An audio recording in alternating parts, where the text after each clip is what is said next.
I'm sorry. Okay, go. Okay, dear 6th hour, I'm really sorry. I can't be here today. Sorry. Okay, follow along. Somebody is taking video for us, and you can get the directions. Here we go. You need, first thing we're going to do, in your notebook, open up to your next blank page. Yep. At the top, yeah, you're doing it too. I'm just recording it so 6th hour can figure out what they're doing. Okay. At the top, you're going to put map to school rough draft. Your first blank page in your notebook. Don't worry about what's on there right now. I'll show you how that works in a little bit. What page? Maybe 2 or 3, whatever's your next blank page. Once you add it to that, you add it to your table of contents. We know that. Great.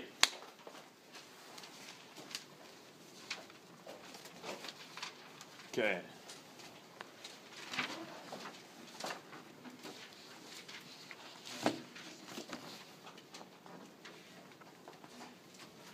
When you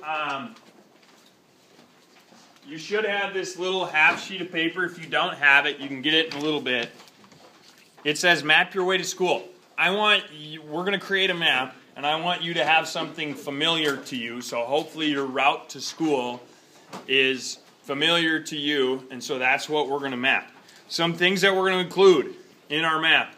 5 landmarks. That could be like maybe you go by the Dairy Queen, maybe you go by Concordia College, maybe you go by a golf course or whatever. 5 different things that are recognizable in town. Then you'll have at least 4 roads. Some people that live really close, you might only take 1 road to get here, but you could do some of like the cross streets, maybe some of the other major roads. 4 symbols in a legend. I'll show you an example of that in a second. And then you're going to have your 7 elements of totals. So title, orientation, date, author, legend, source, and scale. I'm going to show you right now Mr. Benson's map, if somebody didn't steal it. Where's O'Reilly? Yeah. No, way to go. Okay, maybe I'm not. Unbelievable. Okay. Here's what I'm going to do then. I'll show you an example tomorrow. That'll be fine. Well, the first thing I'm going to do is on my Moorhead City map, I'm going to find my place that I live. Now, if you don't live on this map, I'll talk to you in 1 second.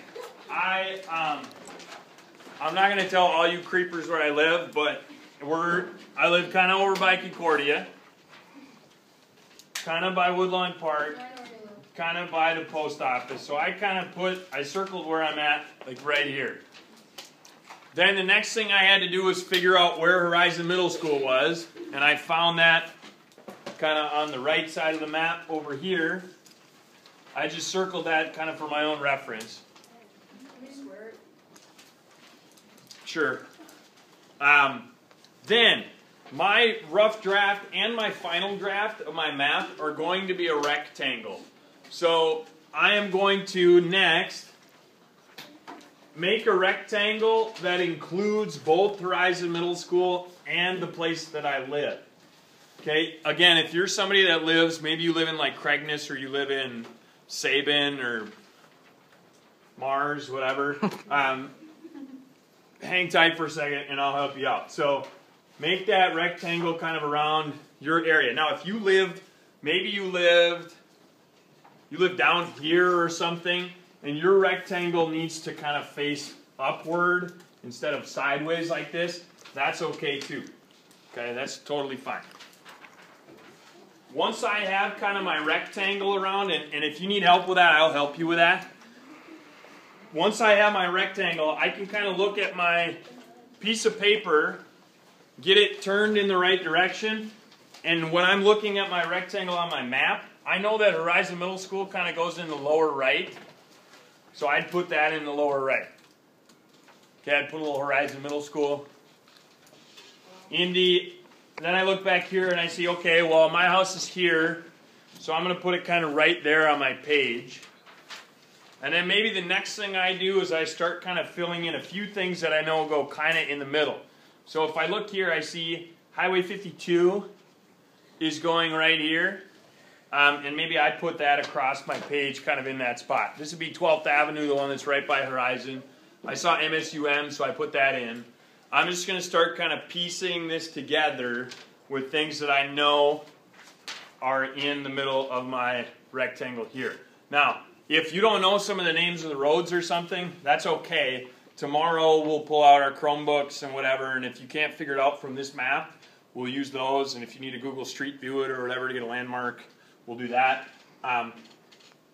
This is our plan to create one of these in our notebook. Okay, we're going to rough draft it, and when you've included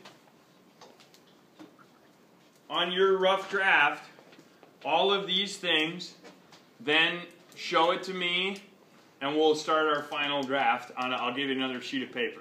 Okay, we're going to get to this tomorrow, but we'll just start it today so we have some idea. Tomorrow you'll finish either your stations around the room or work on this. It'll be basically a work day to get us, we want to get the stations done for sure tomorrow, and then we'll work on this. I just wanted to make sure that 6 Star was able to get this information in case they finished up a little early with their stations. So, right now, why don't you start figuring out where it is that you live, how you can plot that on your rough draft. Let's really quick. For example, somebody who lives in, let's say they live like, maybe they live up north in Crystal Creek, or they live like in Cragness or whatever. One thing that they could do is, let's say for example they take Highway 75 into town, they could make a rectangle kind of like this right here, and they could put like, here's my home right here, and here's a squiggly line that represents that I drive a long way into town, and we're just not going to map that part because otherwise you'd have a funky map, right? So maybe a squiggly line to just represent all these miles or whatever you drive into town. That could be for